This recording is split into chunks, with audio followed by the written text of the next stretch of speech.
How did Michigan get legalized concealed weapons? We know that the first gun laws in America were passed by Southern Democrats. The laws were intended to keep blacks from defending themselves from the Klan. Were Michigan's concealed gun laws rooted in racism?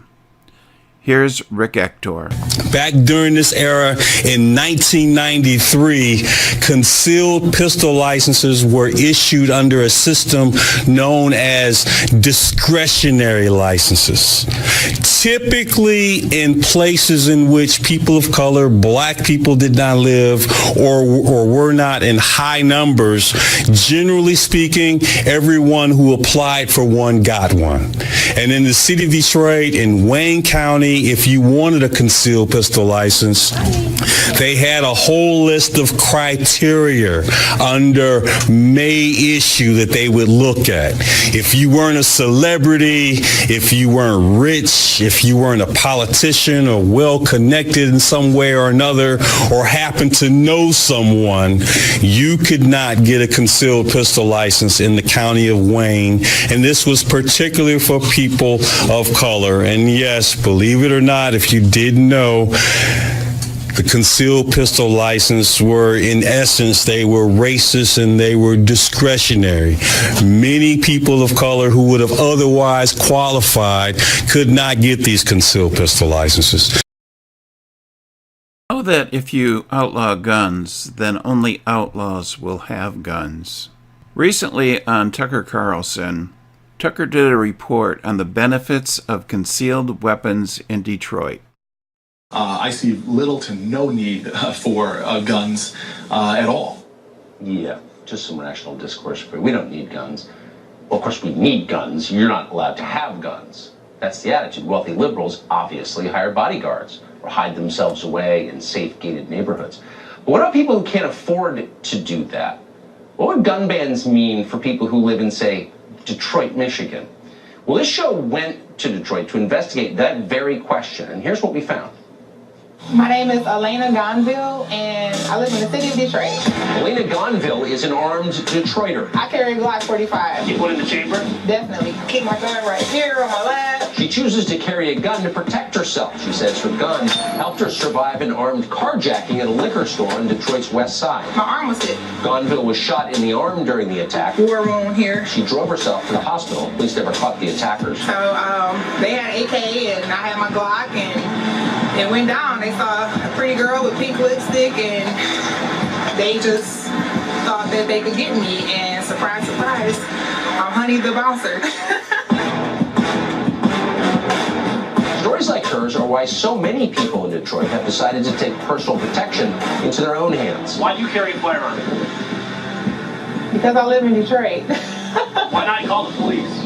Sometimes it takes a while. How you doing? Detroit's Chief of Police James Craig agrees. It only takes a minute or less for violence to happen, and it's over. And that's why Craig strongly supports the right to carry. If a citizen is armed, they have a better opportunity of staying alive than if they weren't. Michigan issues gun permits to anyone in Detroit who takes a class and passes a background check. Goneville took her firearms class with Detroit native Rick Ector. Heck yeah, let's shoot.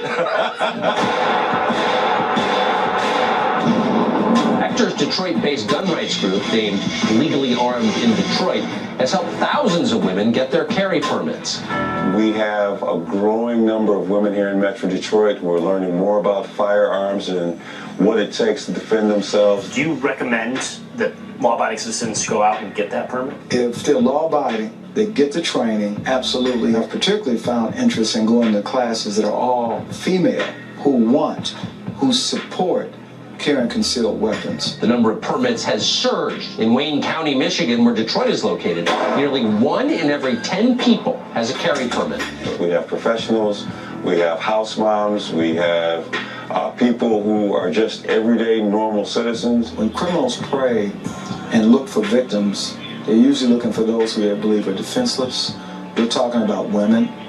We're talking about the elderly. There's always going to be crime. There's always going to be, you know, they say the devil came to steal, kill, and destroy, and he's not going nowhere. What would happen if the government made it illegal to carry a gun? People would still carry. My dad always says, I'd rather be judged by 12 and carry by 6. Is that how it goes? So, I mean, it's That's how it goes. Alayna Goneville is hardly alone. Part 2 of our series on being legally armed in the city of Detroit airs tomorrow night. Good luck to Beto trying to take those guns away. Well, Detroit, Michigan is, of course, one of the most violent places in the United States. When seconds count, police will be there in minutes. That's why thousands of law-abiding citizens in Detroit carry their own firearms and defend themselves. So we went to Detroit to meet some of the good guys who carry guns. Here's part 2 in our series on being legally armed in Detroit.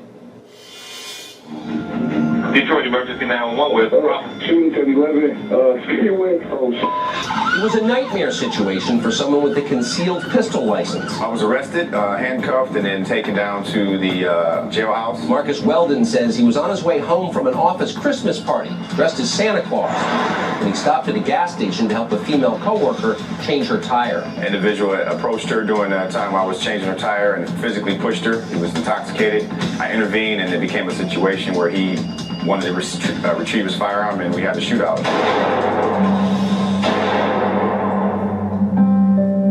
I was charged with 7 felonies for defending myself as well as a friend. His church helped him cover more than $50,000 in legal fees.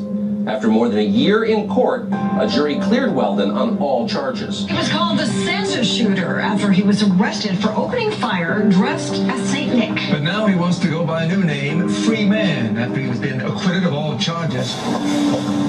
Like thousands of Detroiters, he has a license to carry a concealed weapon. The police chief has actually pushed for individuals to carry. There's been research that shows criminals fear armed citizens more than they fear police. Why not just call the police? Well, the thing about it, when you're dealing with somebody who's intoxicated, it's kind of hard to de-escalate a situation and call the police, and hopefully the police will arrive in time. By the time we're called, it's usually after the fact, so we're reacting to the crime. Detroit's police department faces a challenging task.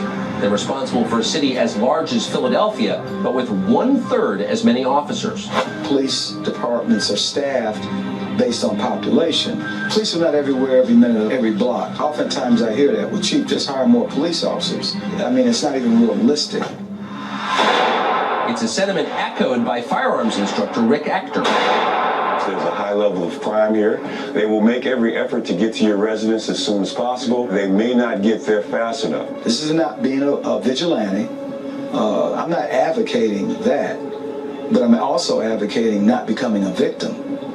And this is about staying alive. That's just the reality, and that's anywhere. Detroit's rate of justifiable homicides in which criminals are killed by armed citizens is 20 times higher than the national average. Bad guys love gun control. Additional legislation, anti-gun laws, would not stop bad guys from plying their evil trade. Bad guys have guns. I think good guys should have the opportunity to have guns as well. Weldon was reissued his carry permit after he was exonerated, and he still carries to this day. Did the Michigan legislature pass concealed weapons laws because it was the right thing to do? Or was there another reason? Former State Representative Leon Drollet explains why the legislature passed concealed weapons laws. So, quick example of what voters would tolerate. So in the 90s, there was a lot of folks trying to liberalize concealed carry permits. It used to be very hard to get a concealed weapons permit.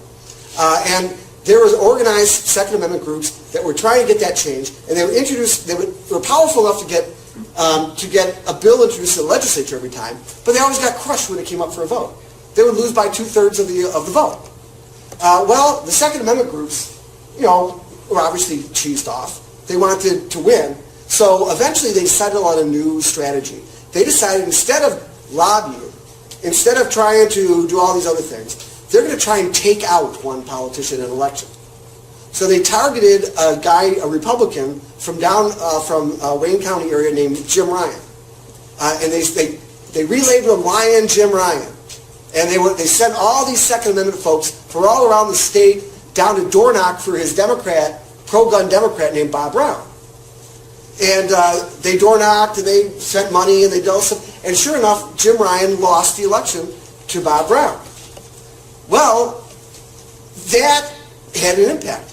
It showed what the voters would tolerate, what was dangerous, and what was in the interest or not in the interest of elected officials.